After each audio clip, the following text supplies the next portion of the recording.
Gestocar Trámites Vehiculares presenta.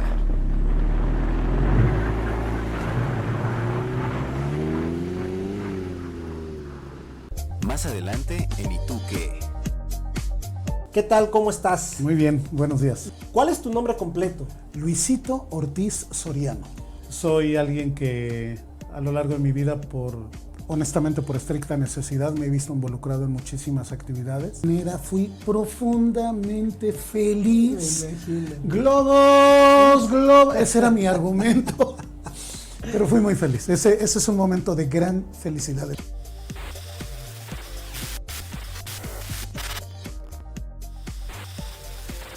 Hola, ¿cómo están todos? Yo soy Davos. ¿Y tú qué? El día de hoy nos acompaña en verdad un personaje que créanmelo, que van a quedar maravillados con él. Y qué mejor que él mismo nos pueda contar su historia. ¿Qué tal? ¿Cómo estás? Muy bien, buenos días. Me da mucho gusto que hayas aceptado nuestra invitación. Qué bueno que estés aquí con nosotros. Y bueno, pues antes de iniciar, no sé si te puedas presentar. Con mucho gusto, mi nombre es Luisito Ortiz. Soy de la generación del 64, previo al movimiento estudiantil de México. Aún a esa edad, a los 4 años, ya nos daban instrucciones los primos mayores para hacer cosas en pro de la lucha social. Aún a esa edad nos tocaba hacer cosas muy interesantes. Soy una persona que se dedica actualmente a la producción, distribución y comercialización del pulque.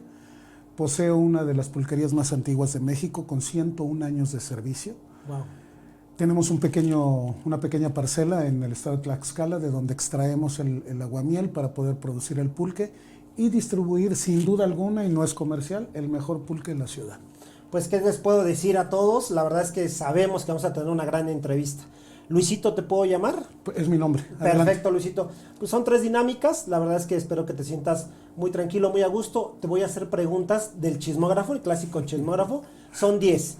En caso de que haya alguna que te incomode, di paso y avanzamos. ¿Te parece? Tú dale. Luisito, comenzamos con chismógrafo. ¿Sale? Sale. ¿Cuál es tu nombre completo? Luisito Ortiz Soriano.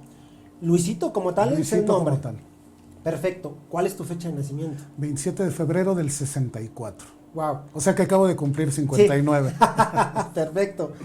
¿Cuál es tu color favorito? Tengo muchos. ¿Alguno en especial? No, quisiera, cuando menos 3, ¿no? Voy a decir el azul, pero el azul cielo de Tlaxcala. Wow.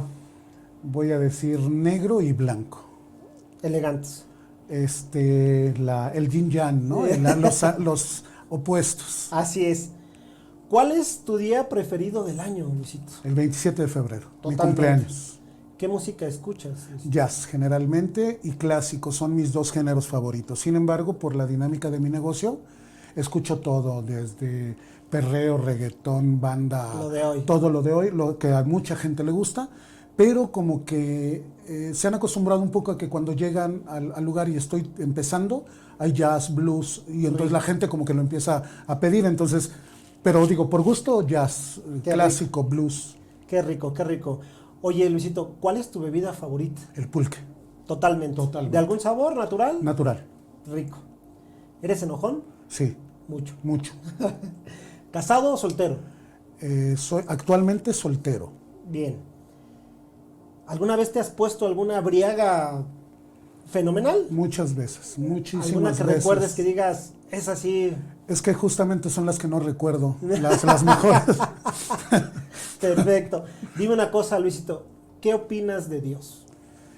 Es lo máximo para mí, es mi guía, no hay una actividad que yo no haga sin encomendarme a él. Para mí es mi todo, Totalmente. totalmente. Qué bueno, Luisito. Pues esta es la primera dinámica, fue bastante Qué sencilla. rápido. Estuvo muy Extiéndete bueno. otro poquito, Ahorita nos hombre. vamos y nos metemos de lleno. ¿Qué te parece? Adelante. Vamos a la segunda dinámica, es palabra por palabra. Yo te voy a decir una palabra, lo primero que se te ocurra, lo primero con lo que te identifiques, con lo que te sientas a gusto. ¿Te parece? ¿Te tengo que responder con una palabra o Con con una frase? palabra. Ok. Digo, si quieres una frase, Ok. no tengo tema, pero es palabra por palabra, con Vale. una que te identifiques sería lo ideal. Adelante. ¿Vale? Empezamos con la segunda dinámica. Trabajo, Dinero, pulque, dinero, familia, felicidad, gobierno, protesta, Empleados. Los amo. Wow. Estar vivo. Amo estar vivo. Mujeres. Las amo. Hijos. Los amo. Amor. Amo el amor. Felicidad. Felicidad. Perfecto. Pues no se hable más. Esto ya te diste cuenta que fue muy simple. Antes de pasar a la entrevista como tal, me gustaría que me dijeras, tu perrito, ¿qué me puedes decir de él? Mira, es un algo muy sui generis que hoy yo haya venido a una entrevista con él. Sucede que está en proceso de educación. Entonces es un perrito Xoloscuincle. Hice una modificación genética durante 10 generaciones para lograr este tamaño. Es un Xoloscuincle mini que no está reconocido por la Federación Canófila Internacional, ni la mexicana, evidentemente. Y está en un proceso de educación porque es el único macho que tengo. Tengo puras hembras. Okay. Entonces, este perrito tiene un carácter muy, muy distinto a las hembras, entonces sí requiere de más contacto. Y es por eso que lo traigo conmigo para todos lados en este proceso. Ya poco a poco lo iré soltando, pero es un perro que tiene 9 meses de edad, es Xoloscuincle, se llama Yul, que en náhuatl significa corazón, y le nombré así por lo antropométricamente bien hecho que está. Es Hermoso. como un corazoncito, ¿no? Hermoso. Qué padre. Pues bueno, muchas gracias. Vamos a pasar a lo que es la entrevista. Adelante. Espero que sea divertido y te guste, ¿te parece? Adelante, adelante. Comenzamos.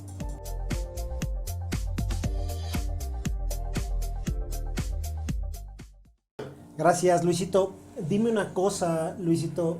¿Dónde nace Luisito? ¿Cómo crece Luisito? Nazco en un barrio muy popular de la Ciudad de México. El barrio es Cuitláhuac, al norte de la ciudad.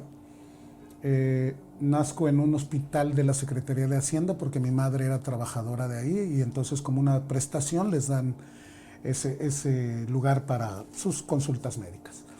Nazco en la Ciudad de México un 27 de febrero de 1964 a las 5:20 de la tarde.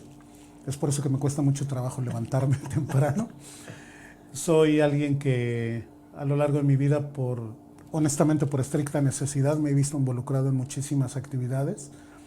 Desde limpiar botas para en ese entonces el cuerpo de granaderos, que me quedaba muy cerca. Vendí en la calle, he hecho prácticamente de todo. Hago yo mucha broma que luego digo, es que lavo y plancho ajeno. Vendo tamales y buñuelos en la iglesia, fuera de la iglesia los domingos. Por las necesidades que me vi involucrado en muchísimas cosas. Estudié construcción a nivel técnico y estudié administración a nivel licenciatura. Sin embargo, mis actividades siempre se enfocaron hacia el ramo artístico. Soy actor de teatro infantil desde los 9 años. Soy actor de voz. Durante mucho tiempo desarrollé un personaje que hacía lectura en voz alta para niños y se denominó Don Luis Cuentacuentos.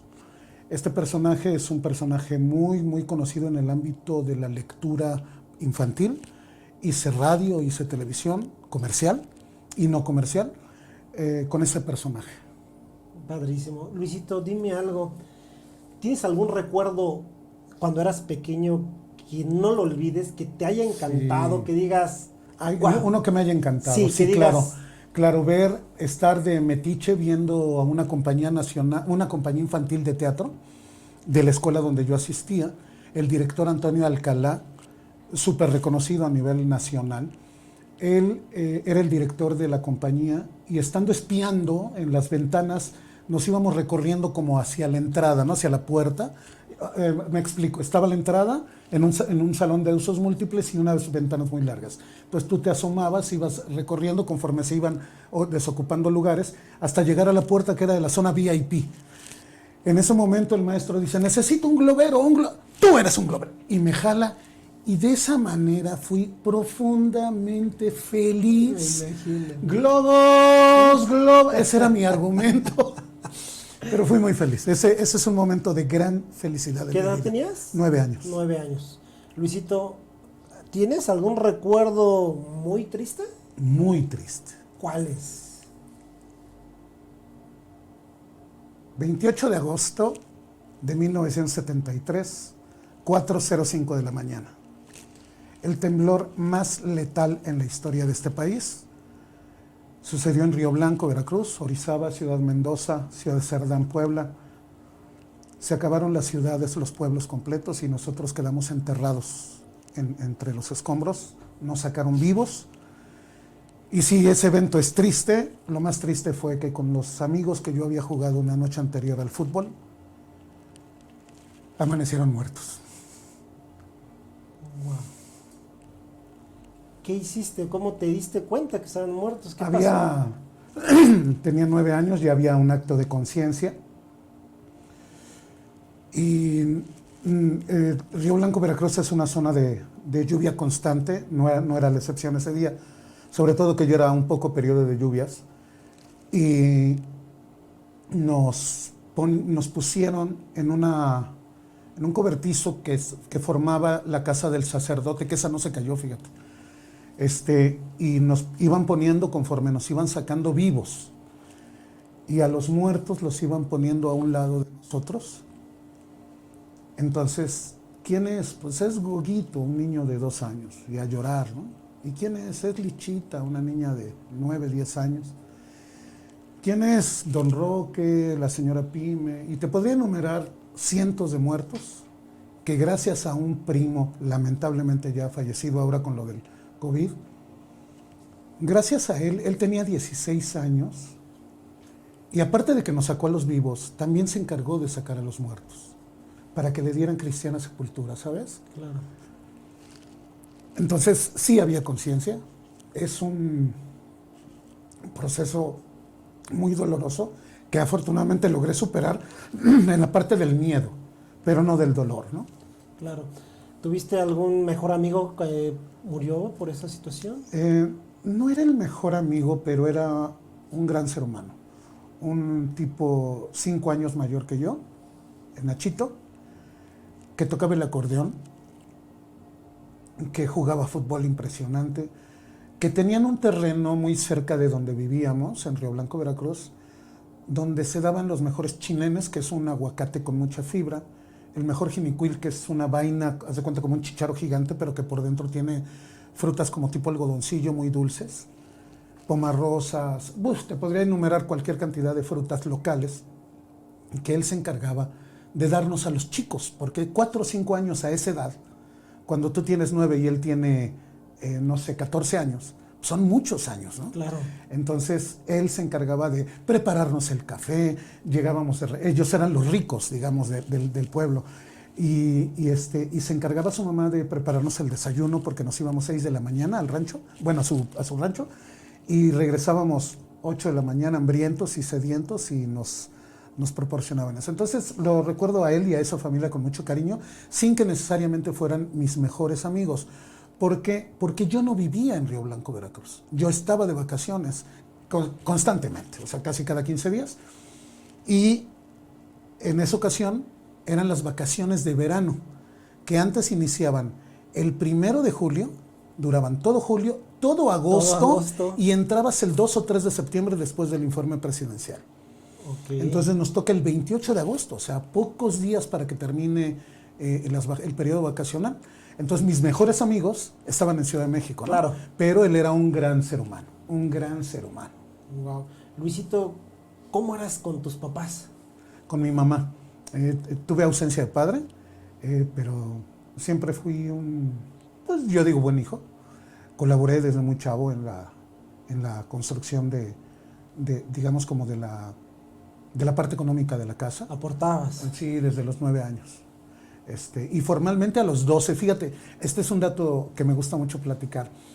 Yo vendía tarjetas de Navidad por catálogo a los 11 años. Wow. Y fui récord de ventas de la señora que regenteaba, ¿no? Pero nos daba un porcentaje mínimo. Entonces, caminando, yo estudié en el centro de la ciudad, en la secundaria 1, caminando, zona de imprentas, ahí por la zona de Santo Domingo, veo que dice, se solicitan vendedores, catálogo gratis para Navidad. Pido trabajo a los 12 años, me dan las letanías, se llamaba así. Tú comprabas la tarjeta de Navidad, 25 mínimo eran los pedidos, ¿no? Entonces te imprimían en esa imprenta a mano, con una imprenta de tipos móviles y de prensa. Claro. ¿No? Y resulta que las letanías traían faltas de ortografía y tenían malas rimas, y yo como actor desde los 9 años, pues a leer, ¿no? Sí, Entonces sí. considero que tengo buena ortografía hasta la fecha, no buena letra, por ahí la producción se va a dar cuenta que no entendieron nada al formato que me pidieron que llenara. Bueno, entonces vendiendo tarjetas de Navidad le digo, aquí tienes falta de ortografía, aquí te falta una coma, esta rima está mal hecha. Entonces el maestro oye, porque él estaba prensando, y me dice, oye, ¿no quieres trabajar aquí conmigo? Entonces a los 12 años, después de salir de la escuela, de la secundaria, me iba a trabajar a la imprenta y sé leer de cabeza y sé leer al revés, justamente por esta habilidad que desarrollé en la imprenta. Claro, ese fue tu primer trabajo. Mi primer trabajo formal, pero mi primer trabajo fue a los 9 años, vendiendo pescaditos, vendiendo trompos, vendiendo yoyos, o sea, todo lo que era de temporada para un niño, yo lo vendía. Wow, o sea, Dulces. tú empezaste 9 años. 9 años.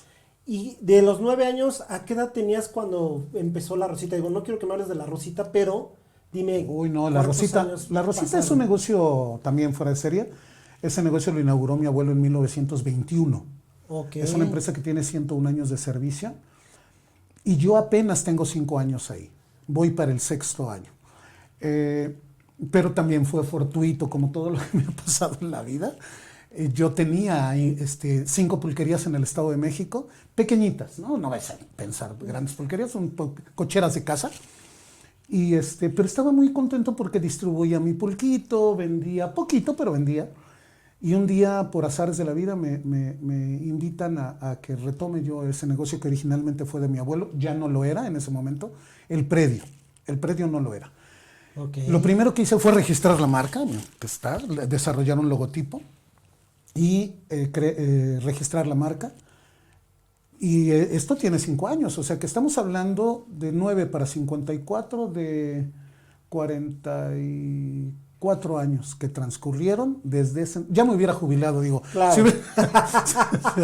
Si hubiera cotizado en la SEGO, ya me hubiera jubilado. Luisito, antes de que empezaras con La Rosita como tal, tuviste muchos trabajos. Muchísimos. ¿Cuál fue el que más te gustó?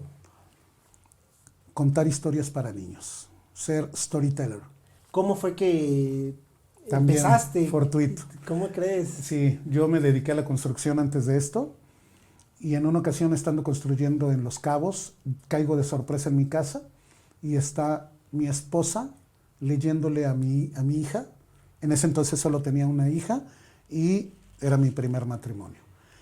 Escucho, porque entro sigilosamente, escucho que le está leyendo un cuento a mi hija, y te voy a hacer una réplica de ese momento. Por favor.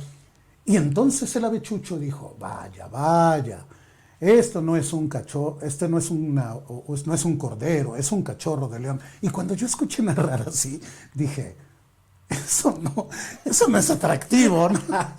Pero bueno, se agradece porque no hay mejor cuentacuentos que el que tienes en casa, ¿no? Totalmente. Entonces era un gran esfuerzo que mi esposa en ese momento hacía. Y cuando digo, sorpresa, se levanta, deja de leer el cuento, y le digo, no, continúa. Y me dice, no, continúa tú en lo que te preparo un café. Soy adicto al café. Entonces, y al pulque. Entonces, me pongo a leerle el cuento a mi hija y recuerdo que yo decía, y entonces el avechucho voló por el redil de las ovejas y dijo, vaya, esto no es un cordero, esto es un cachorro de león. Y mi hija viéndome a mí en lugar de ver el libro, ¿no?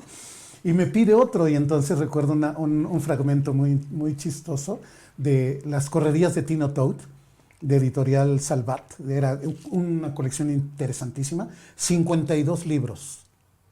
¿Por qué 52? Porque era un libro por semana. Wow. Y son 52 semanas al año. Yo ese concepto lo copié después, ya luego te platicaré. Me traje libros de España. Yo me traje 27, pero en gran formato. Ahorita te platico de eso. Bueno, yo leo la segunda historia con mi hija, en las correrías de Tino Todd, y hay un personaje muy viejito que es un tejón, y la rana, que es, digamos, el rico, y dice don Tejón a sus compañeros que están en quiebra porque Tino Todd se dedica a las carreras y rompe cercas, entonces ya no hay factura que alcance para pagar. Entonces dice, cuentas y más cuentas, si no te rompe otra cosa o adquiere de una deuda más, tendremos que vender la mansión Todd. Y responde Tino, ¿vender la mansión Todd? ¡Jamás! Y entonces mi hija viéndome, en lugar de ve el libro, y ella viéndome a mí, papá, eres un cuentacuentos. Y recordé que a los 9 años había sido yo actor de teatro infantil. Claro. Y dije, voy a hacer cuentacuentos.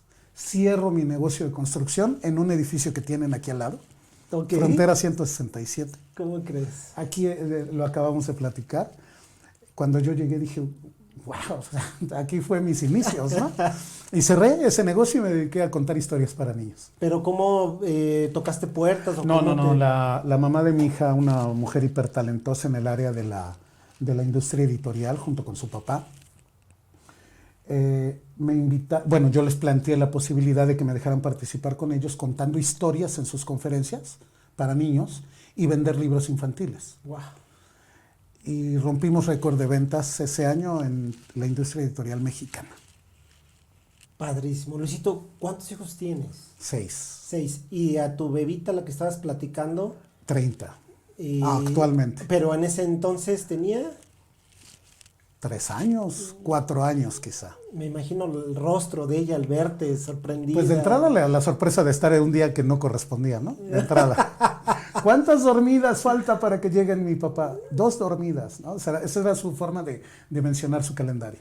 Ok. Entonces faltaban 3 dormidas para que papá llegara y de repente llega y de repente el papá la sorprende leyendo, ¿no? Wow. Sí. ¿Hubo algún trabajo que hayas hecho, que aprendiste pero que no te haya gustado, que no estabas tan a gusto? Sí, ser ayudante de mecánico. Que No, ¿por qué razón tengo tirria a la mecánica? No sé. Y es muy lógica la mecánica, pero no me gusta. nomás no. No, pero de ahí en fuera todo, panadería, tortillería, computadoras, Sabes hacer de todo. prácticamente sí. La construcción en general me gusta todo, todo. Me imagino. Me encanta construir y destruir.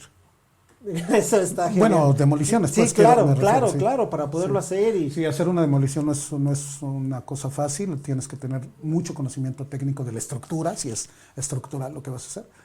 En fin, me gusta mucho ambas cosas, destruir o demoler y construir, ¿no? Wow.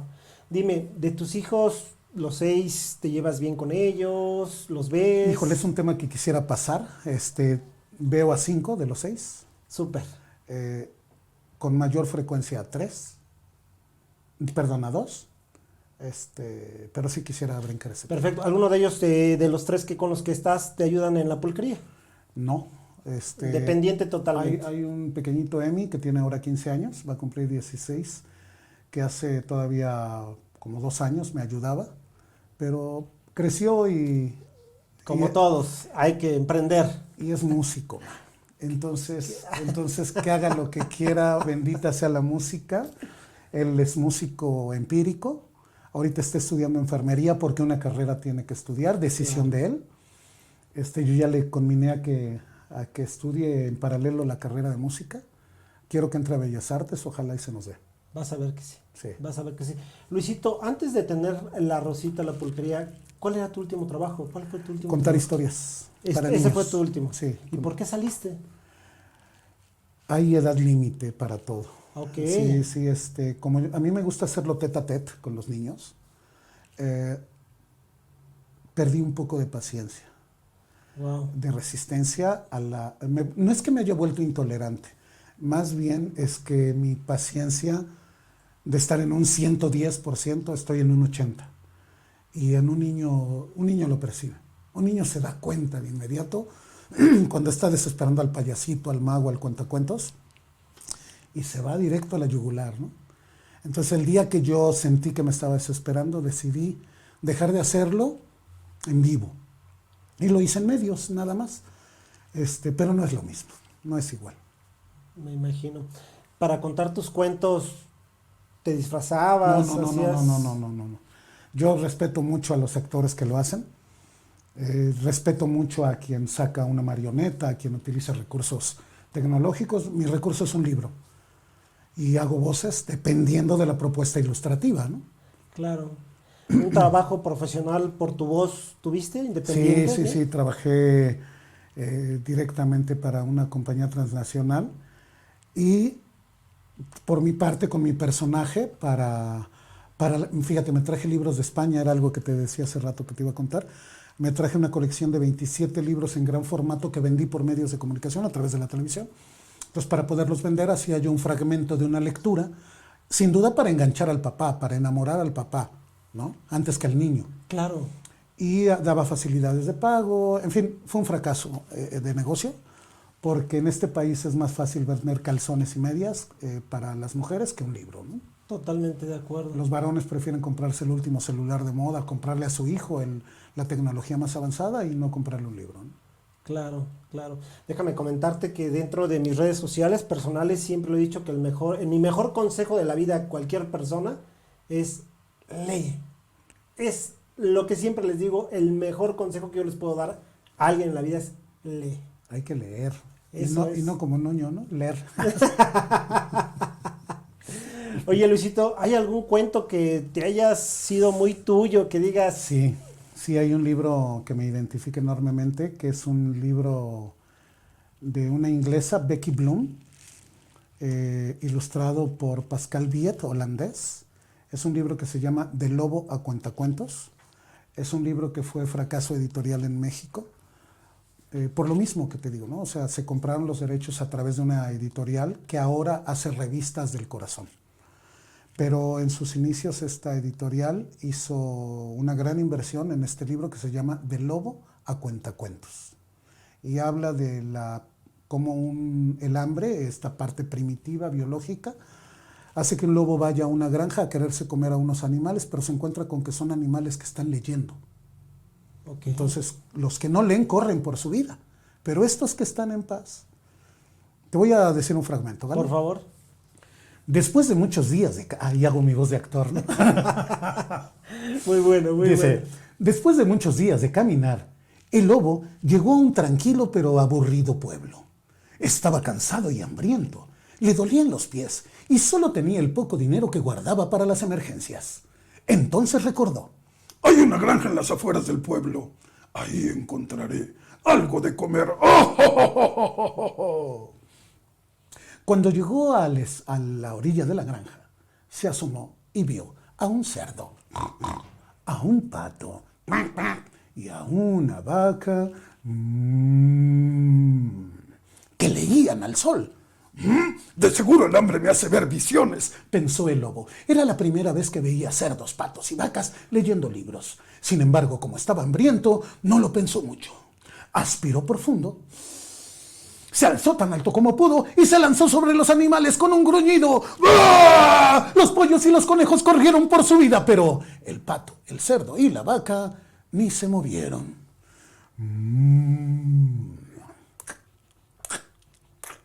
¿Qué es ese horrible ruido?, se quejó la vaca. No puedo concentrarme en mi lectura. no hagas caso, Dijo el pato. ¿qué les pasa? Preguntó el lobo. ¿No ven que soy un lobo enorme y peligroso? Ahí le dejamos. Es el fragmento de un gran libro, de una obra maravillosa que se llama De lobo a cuentacuentos. Ese es mi libro favorito. Padrísimo, padrísimo. ¿A todos tus hijos les contaste cuentos? Todos.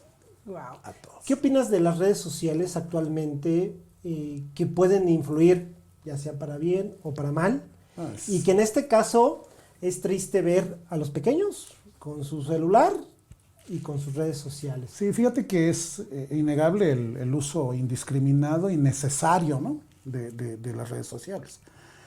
Necesario para bien y para mal, ¿no? O sea, yo veo con mucha tristeza que la gente se documenta con chismes o Totalmente, es muy triste. Cosas lamentablemente falsas además.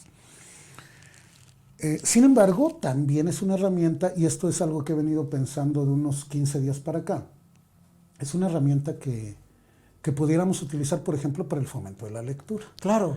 Entonces se me está ocurriendo que voy a poner una cámara en off con mi libro y una cámara quizá paneando o algo, haciendo algo, o es más, vamos a ver qué podemos hacer juntos, ir leyendo en voz alta, haciendo deformación de voz, inflexión de voz, y subirlo gratuito a las redes y decir, este libro es de tal editorial y lo puedes encontrar en tales librerías o en librerías comerciales. Luisito, antes de que me dijeras esto, te prometo que te voy a decir, con todo lo que has hecho, ¿no se te ha ocurrido algo como para fomentar, como para decirle a los niños, aquí estamos? Pues mira, no sé si a los niños, porque te digo que ya perdí un poco de paciencia y aunque sea a través de las cámaras, los chavitos lo van a ver.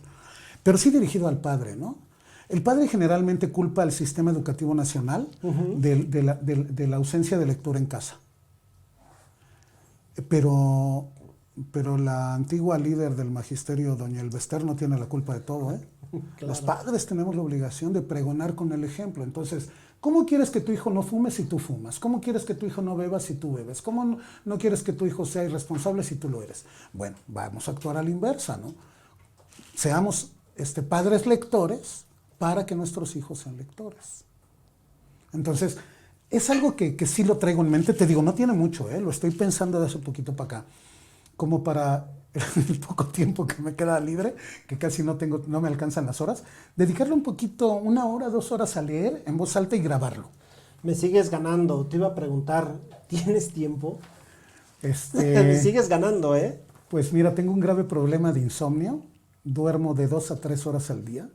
Entonces, como que sí me alcanza de repente las horas sobrantes. Sí le das. Sí, sí le doy. Perfecto. Poniéndome un poquito hacia el lado de La Rosita, ¿a qué horas abre? La Rosita tiene un horario comercial de lunes a jueves, de 11 a 8. De 11 de la mañana a 8 de la noche. Ok. Viernes y sábados, de 11 a 10 de la noche. Digo 10 de la noche, pero nunca cierro esa hora, cerramos más tarde. Y los domingos de 11 a 6. Todos los días abro a las 11, comercialmente hablando, pero estamos desde las 9, entre que haciendo la limpieza que nos faltó del día anterior, que se quedaron ya de los últimos clientes unos vasos, jicarear. Jicarear significa preparar los pulques de sabor, que le llaman curados, se preparan al día. No hay un menú establecido, todo desde inspiración, como te nace y lo haces, ¿no? Alimentar el pulque se alimenta con aguamiel. Sin temor a equivocarme, soy, creo yo, la única pulquería que refresca sus pulques naturales con aguamiel, porque tengo la facilidad de traerlo. Claro. ¿Tú estás todo el tiempo? Todo el tiempo. Todo el tiempo. De lunes a sábado es mi horario normal. Y los domingos, como las chachas, ¿no? Me toca descansar, pero pues voy a ver qué se ofrece. Ya me quedo. ¿Vive cerca de tu Muy cerca. negocio? Caminando son 20 minutos. Wow. ¿Tú eres el dueño? ¿Tú abres, cierras? Soy el dueño de la marca, Okay. no del local. Pero sí de la ok. marca. Ok, pero bueno, es tu negocio. Sí, es mi negocio. Perfecto, perfecto. Sí. ¿Y cómo fue que empezaste con esto del pulque? Porque tú ya tenías, me dijiste que Bueno, en el Estado de México. Pues, sí, pero es una historia también muy larga. Mi abuelo fue el fundador y él era consumidor de pulque. Siendo él oaxaqueño, él era consumidor de pulque. Por cuestiones de la revolución, huyen, porque esa es la palabra, dejan tierras, dejan familia, dejan todo. Huye con su esposa, mi abuelita y mi madrina Celia, la mayor, la primera. Huyen desde Tlaxiaco, Oaxaca, hasta Río Blanco, Veracruz. ¿Y por qué Río Blanco, Veracruz? Porque el antecedente histórico es que es el lugar con las primeras huelgas, ¿no? La cuna del sindicalismo, y entonces ellos buscaban oportunidades de trabajo. Claro. Y emigra para allá y lo nombran mensajero, siendo analfabeta, de eso se trataba. Que además en ese entonces la población era mayormente analfabeta, ¿no? En los 20. Y él lo nombran el mensajero, lo envían a Ciudad de México. De Ciudad de México conoce pues, muchas cosas, que entre otras, un establo donde le daban posada, claro, pagando. Y él pagaba su posada ordeñando vacas, arreglando cosas, porque él era de campo. Entonces, yo creo que de ahí me nace un poco esta parte de los intercambios y la inquietud de hacer todo, ¿no? Por mi abuelo, creo yo. Claro. Y entonces él funda su pulquería con 4 palitos y un techo de paja a la orilla de lo que era el Canal de la Viga. Muy cerca de donde están. Exactamente enfrente. Solamente ahora nos dividiría el canal, que es lo que nos divide la calzada de la Viga. Él empezó enfrente, con el paso de los años compró el predio, donde estamos ahora. Él pierde, le llamó la turca inicialmente a ese negocio. Okay. La turca porque, así como cuando vemos a una persona con ojos rasgados, decimos el chino, que no sabemos si es japonés, coreano, tailandés, o sea, no sabemos. En este caso, él vio a una mujer turca. No sabemos si era libanesa, si era judía, ¿no? O sea, Ok, ya ves que son como la antropometría, las facialidades son muy parecidas. Entonces, se enamora de esa mujer y le pone la turca. Hay por ahí una litografía que voy a tratar de recobrar, donde se ve la palabra la turca hecha burdamente. Y él contó en algún momento que él la hizo. Abuelito, pero tú no sabías escribir. Pero es que pedí que me dijeran cómo se escribiera y yo la copié. Wow. Y la hice en una madera con cal. Bueno, de la turca la pierde jugando baraja. No es cierto. En 1928. Y en 1935, por reponer, pierde el predio donde actualmente estamos. Y los nuevos dueños se mudan en el 49 a la demolición. No es cierto. En el 49 le cambian el nombre, pero en el 39 se mudan de la turca, que eran los 4 palitos, a la gran turca. Entonces primero pierde la turca, que son 4 palos y un tejabán, ¿no? Y por reponer en 1938, 10 años después, el predio que él ya había comprado con producto de su esfuerzo. Quiero que sepas algo. La turca no era un negocio establecido como tal. Era la sombrita donde él se sentaba a tomar su pulque y como llevaba de más, lo vendía. Wow. Sí, dijo, aquí hago negocio, digo. Y entonces ya decían, es que México en ese entonces estaba lleno de pulquerías.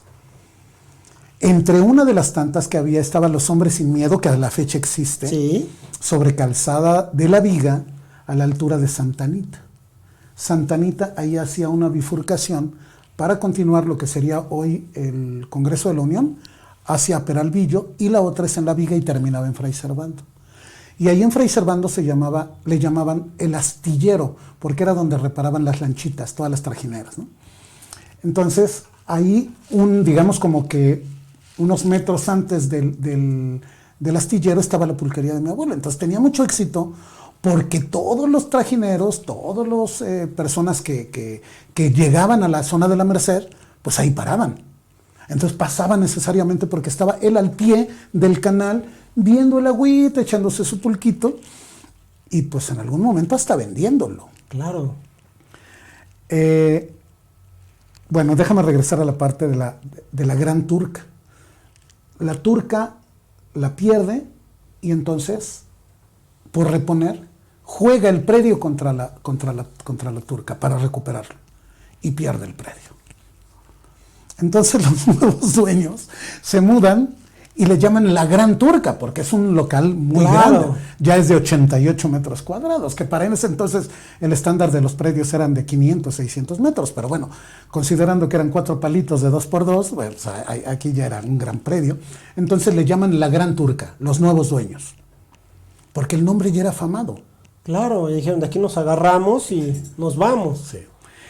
En 1949, a la demolición de la Rosita de Coyoacán, fíjate qué dato tan interesante. En 1942 cierra la Rosita. La Rosita era una pulquería que estaba en Coyoacán, pero se refería a una rosa pequeña. Ok. Entonces, ahí practicaban muralismo los alumnos de Frida Kahlo. Sí, muy cerca de la casa y de todo, de Frida. Sí, de la Academia de Bellas Artes, ¿no? Claro. Y le decía al grupo los Fridos, por ser alumnos de Frida Kahlo. Eso es digo, ojalá y la gente lo pueda googlear y encontrar, porque es un dato muy, muy interesante. Bueno, ahí practicaban muralismo.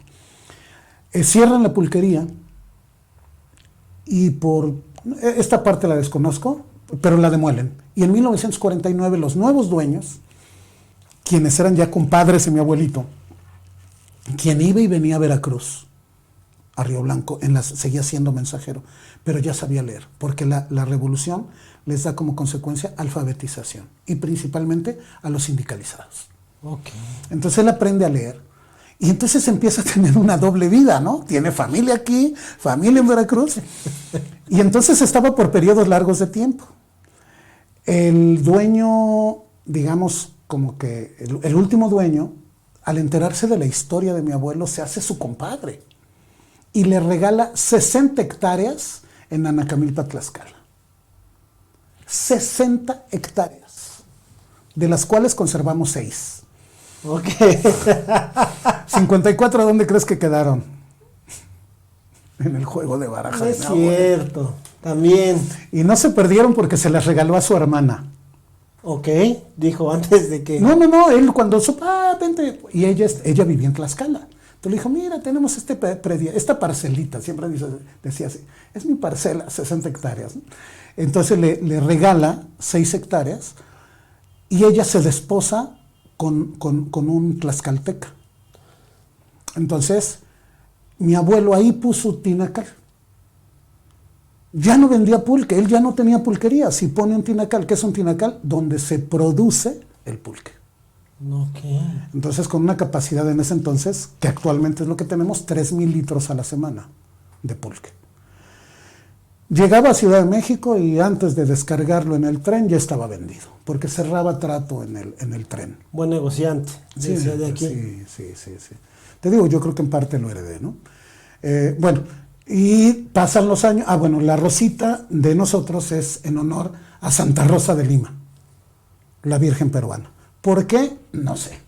Pero en nuestro logotipo, no sé si a la cámara aquí, está Mayagüel. Es muy largo la historia, pero Mayagüel extiende 2 pencas y esta es la diadema de la cabeza de Santa Rosa de Lima. No sé si alcanzan a ver a la Virgen. Sí. Aquí está el manto, ¿sí? Su manto, aquí sería exactamente. su cara y aquí sería su diadema de rosas. ¿Ya lo ven? ¡Wow!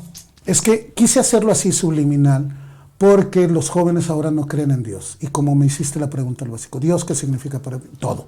Entonces yo me iba a terminar golpeando con mis clientes si se burlaban de una figura muy explícita.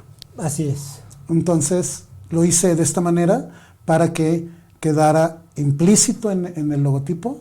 Bueno, ese no lo hice yo, lo mandé a diseñar. Pero sí, el objetivo se cumplió. Ahí está. ¿Fue tu idea? Fue mi idea. Oye, es muy larga la historia. Luego, algún día, mira, acá hay un glifo de la palabra, el glifo prehispánico de la palabra. Esto que ves aquí en blanco es la capa, se llama capa cuando tú cortas el maguey para entrar a extraer el aguamiel y que no te espinches, que no te espines. Y el acocote, que es con el que extraes el aguamiel, que es una vaina así gigante, redonda, penetra en lo que sería la vagina de Mayagüel. Mayagüel es la diosa del maguey. Entonces copulan y paren 400 conejos. No sé si has oído esa leyenda. No. La leyenda de los 400 conejos habla de que el pulque te genera una sensorialidad diferente, dependiendo de la persona, del momento y del espacio. Tú puedes tomar pulque hoy en la Rosita y estás contento porque salió el programa como tú querías y te pones feliz. Y te pones a bailar o te pones a cantar. Claro. Pero a lo mejor no te salieron bien las cosas y te pones triste o te pones agresivo o te pones a pelear. Y hay 400 posibilidades de la embriaguez. No es literal, la gente cree, ay, ¿cómo que 400 conejos? Piénsenle, cabrón. O sea, son 400 estadios de posibilidad de embriaguez. Y está simbolizado por la cópula que se genera, la introducción de la cocote en la vagina, digamos, del maguey. ¿Sí? Extraes el aguamiel que se traduce en pulque y te genera 400 posibilidades. Es una historia interesantísima. La cosmovisión de los prehispánicos es única. Por eso yo creo que México estaba posicionando a nivel mundial impresionante por todo lo que implica nuestra historia prehispánica y la actual, ni se diga, ¿no? Wow. ¿Tú nada más vendes el pulque ahí en la Rosita o...? Sí, solo lo vendo en la Rosita porque solo produzco 3,000 litros a la semana. 1,000 para el consumo local de nosotros, de aquí de la Rosita, y 2,000 para el consumo local del rancho. Allá la gente sabe que vendemos pulque y va y lo compra, porque es un muy, muy buen pulque. No tiene ningún tipo de químico. Hay mucha trampa, en la industria pulquera hay muchísima trampa y... Yo creo que eso es lo que a nosotros, no creo, estoy seguro que eso es lo que nos ha posicionado porque la gente sabe que nuestro pulque no viene adulterado con absolutamente nada. Tal cual sale del tinacal, tal cual lo vendemos. ¿Y en algún momento se puede echar a perder el pulque? Sí, claro, tiene 2 días de vida. ¿Y cómo lo trabajas? Con aguamiel. Si tú le pones aguamiel al pulque, es como alimentarlo. El pulque es un ser vivo. Claro, sí, lo O sea, que es un estás ser diciendo. vivo. No es una bebida embriagante per se. No. Es un ser vivo que son millones de bacterias sanas para el organismo que están nadando, flotando en una sustancia blanquizca o blanquecina más bien, donde se alimenta a través del aguamiel. Antes se hacía en pellejos de vaca, se hacían las tinas y posteriormente en barricas de madera. Nosotros lo hacemos en barricas de madera aquí en Ciudad de México. Ahí pongo el pulque y lo voy alimentando con aguamiel todos los días. Entonces, cuando se acaba, porque bendito sea Dios se acaba, voy por pulque fresco y me traigo más aguamiel. Wow. Y ahora sí que, perdón por la ignorancia, ¿el pulque se puede tomar sin poner el aguamiel? Sí, sacarlo Sí, y... en tanto sea fresco y al día siguiente tiene notas de alcohol muy fuertes, pero no de alcohol del brandy, del ron, de esas porquerías, no. Es un alcohol que es el proceso de, como un tepache. ¿Hace cuenta? El tepache ya ves que cuando se fermenta además tiene un sabor a alcoholito rico, Sí. que hasta te embriaga, ¿no? Ay, bueno, perdón, te embriaga. Ahí le mochan, ¿no? Cuando editan le mochan. Te embriaga. Entonces, lo mismo sucede con el pulque. Tiene notas herbales, sin duda. Cuando tú si fuera yo sommelier, diría el tanino. Las notas que te quedan cuando tú bebes el pulque son herbales, sin duda. Notas sí etílicas, pero un alcohol sano, rico. Y una nota por ahí ligerita de azúcar, pero es el aguamiel. Cuando tú pruebas el aguamiel, es como si tomaras agua con azúcar. Claro, con un sabor totalmente diferente, no es caña, sino es aguamiel, es la sangre del maguey. Entonces, con esa tú lo alimentas, pero al tercer día ya está intomable. Me imagino. ¿Qué haces? En Ciudad de México, como pues ya sabes, el comerciante siempre busca la forma, decían, ¿cómo vamos a tirar 1000 litros de pulque? Entonces empezaron a mezclarlo con sustancias dulces. Una de las primeras formas de curar el pulque era ponerle refresco rojo, en ese entonces el Prisco de Mundet. Ya lo he visto. Y lo mezclaban mitad por mitad. Y nació la famosa Chabelita, que así se le nombra. ¿Por qué la Chabelita? No sé, lo voy a investigar. Y después lo hicieron con frutas. Entonces ya había curado de guayaba, curado de piña, y ahora hay curado hasta de gansito, porquerías así, ¿no? Sí, claro. Y la gente se cree muy vintage y muy nice probando esas cosas, porque son químicos finalmente. O sea, si tú lo mezclas con una fruta, pues es sano con sano, ¿no? Claro. Pero ¿cómo lo mezclas con un gansito, con una Oreo, con porquerías así, ¿no? Ya no saben qué. Hay gente que vende, por ejemplo, curados de piñón, deliciosos, y te los den 70 pesos el litro, 90. ¿Cómo te explicas que te lo venden 90 pesos si el piñón, un kilo cuesta 1,800, bueno, el último precio de hace 2 meses, Okay. 1,850 pesos? No hay Y para forma. 10 litros necesitas un kilo. Tan solo de piñón serían 185 pesos. Así es.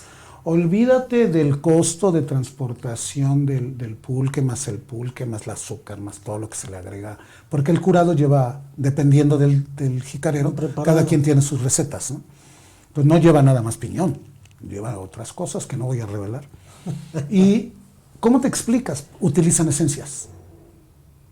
Entonces le ponen 2 tapitas, 3 tapitas de esa porquería química y tú lo pruebas rosita, y con un sabor delicioso, pero es químico. Claro. Amén de que el pulque que usan, pues tampoco ya es pulque muy sano, que digamos, ¿no? Ya tan natural. Así es. Entonces, sí tengo yo mis diferencias con el gremio. Yo no estoy asociado con nadie. Siempre he pensado que se unan los que no puedan solos. Totalmente. Y no soy bien visto justamente por eso, porque no me agrupo, porque los critico mucho, porque les digo en su cara, oye, ¿cómo teniendo la fama que tienes, teniendo la cantidad de gente que tienes, vendes esta porquería, ¿no? Entonces se ofenden, pero no lo hago con la intención de ofender, Claro. es con la intención de dignificar nuevamente lo que es la bebida sagrada de nuestros ancestros, ¿no? Ay, ya me clavé, perdón. ¿Hay algún pulque que te guste a ti, Natural. algún sabor? Natural, 100% natural. 100%. El pulque es natural.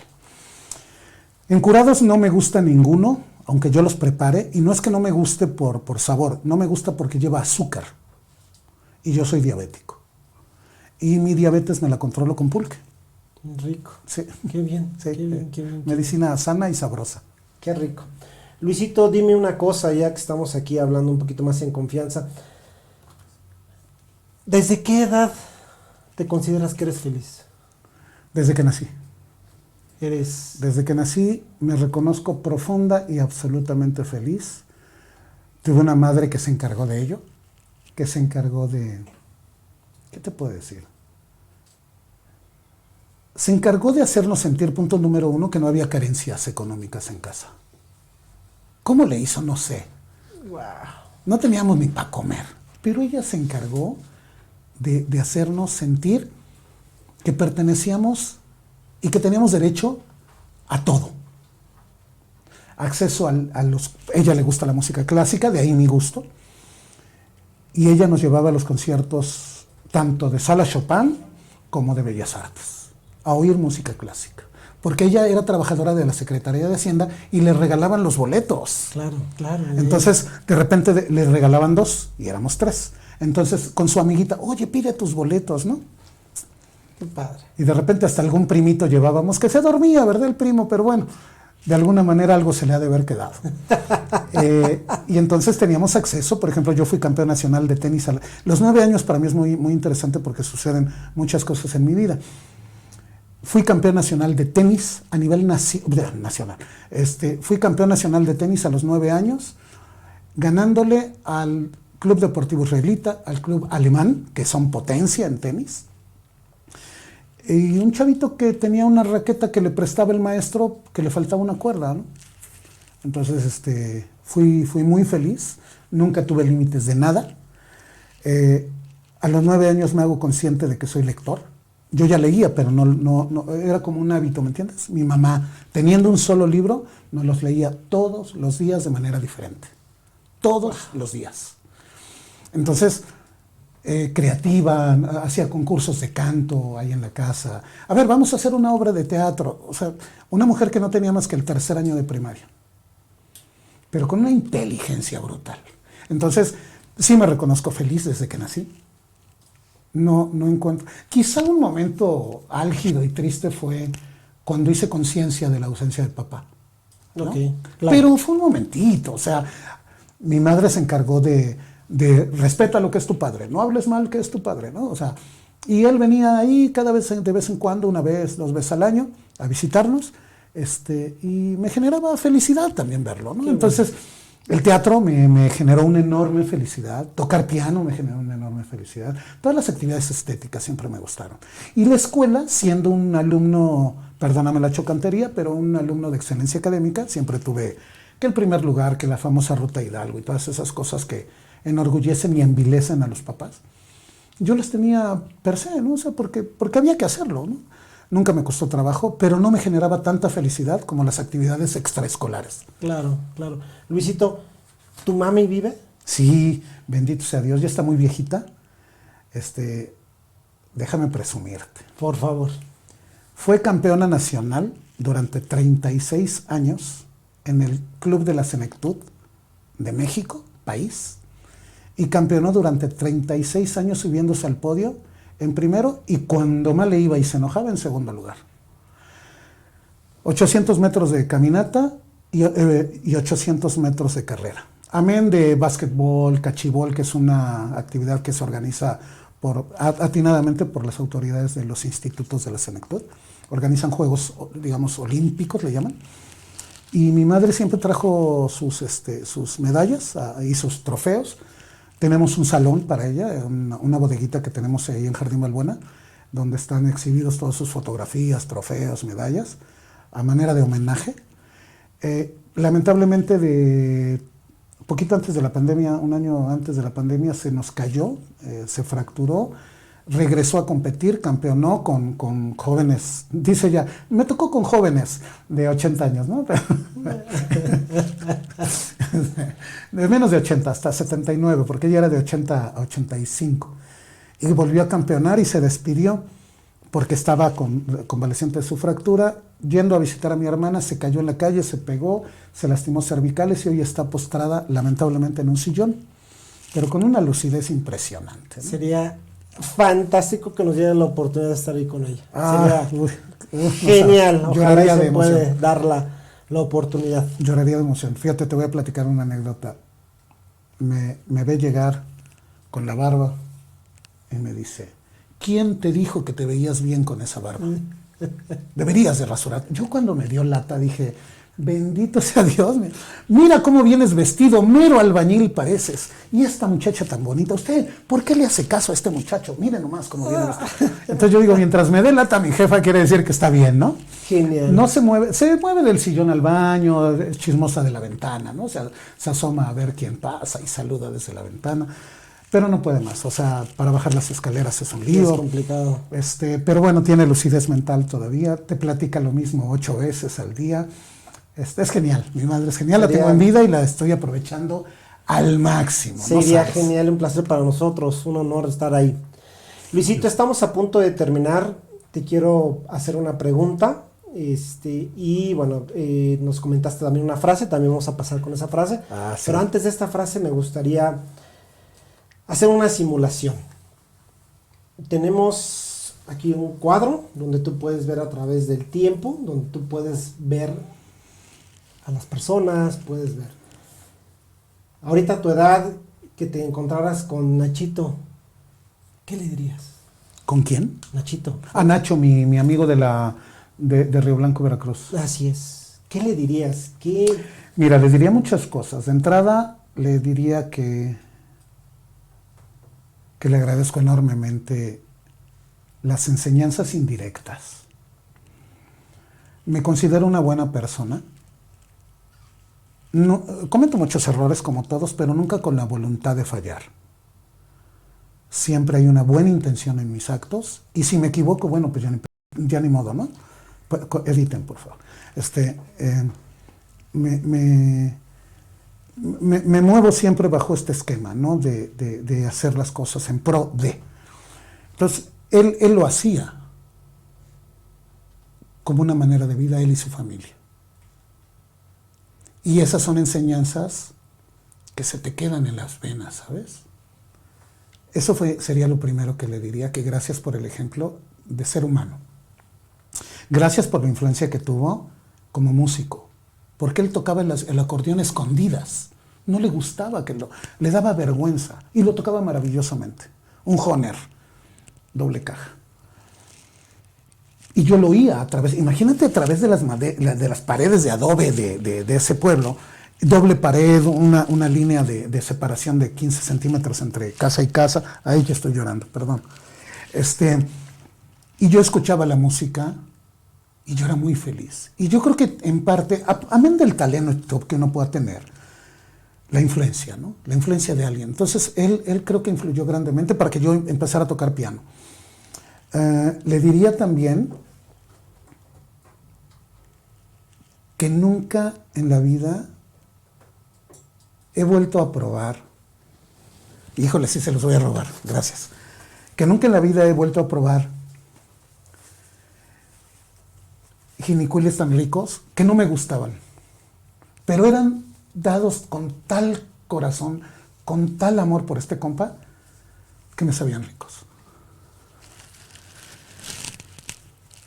Quiero regresar a Río Blanco, acabo de regresar con mi madre la llevé prácticamente a que se despidiera, ¿no? de su tierra, ya está muy viejita.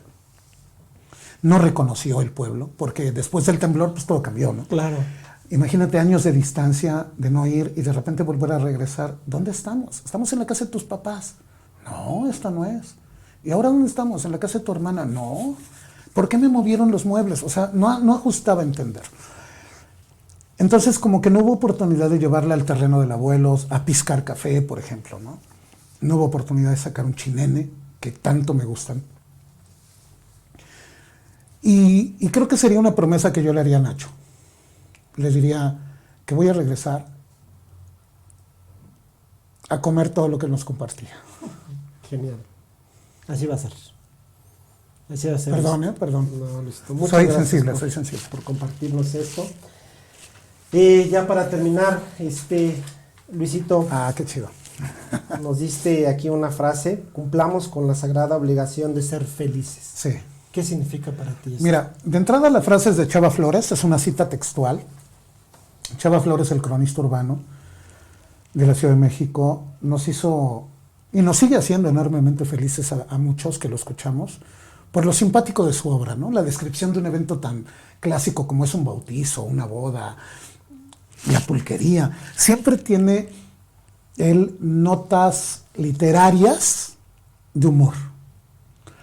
Y él lo hacía para hacer feliz a la gente. Entonces él en sus conciertos decía, al final, recuerden que tenemos que cumplir con la sagrada obligación de ser felices.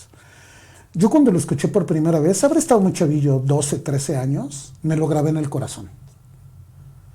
Y es una frase que me acompaña siempre. Y que, perdón, qué chido que lo hayan, No, y de hecho queremos que nos las firmes, la vamos a poner aquí en un collage. Ah, qué chido, muchas Porque gracias. te agradecemos, la Pero verdad. sí sería muy bonito que le pusieran aquí Chava Flores, ¿no? O sea, Por dándole... favor, ahí, dándole el, dígales. ok. Sí. Híjole, pero yo escribo jeroglíficos. No te preocupes, no te preocupes. Chava Flores. Que él se hacía llamar así, Salvador Chava Flores. No tendremos otro de estos cositos que pintan porque como que... Ese es de Chava Flores, regálame aquí tu firma, tu nombre, sería genial. Y muchas gracias por estar con nosotros, por haber compartido esta gran historia que en verdad sabemos que a la gente le va a encantar, le va a impactar. Y pues esperemos estar también, contar con la fortuna de estar con tu mami. Sería maravilloso. Muchísimas gracias. Muchas gracias, Luisito. Dios te bendiga. Gracias, igualmente. Y pues aquí estamos. Muchas gracias, en verdad me deja fascinado esta entrevista. Qué amable, muchísimas gracias. Te agradezco Gracias, mucho. chicos, gracias a la producción. Muchísimas Que gracias. Dios te bendiga Igualmente. y gracias. Gracias. Amigo, Que estés muy bien. muchas gracias. Gracias. Hola, ¿qué tal?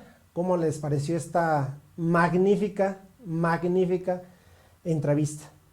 Créeme lo que si tú tienes algo que contar, algo que pueda motivar, algo que nos pueda enseñar, recuerda que este es tu lugar. Luisito se fue encantado y espero que tú también puedas disfrutar de este momento, este espacio que es diseñado para ti. Recuerda que todo mundo tenemos una historia que contar. Síguenos en nuestras redes sociales, suscríbete a nuestro canal de YouTube y Tuque Oficial. Le das a la campanilla para que te lleguen las notificaciones. Yo soy Davos y Tuque.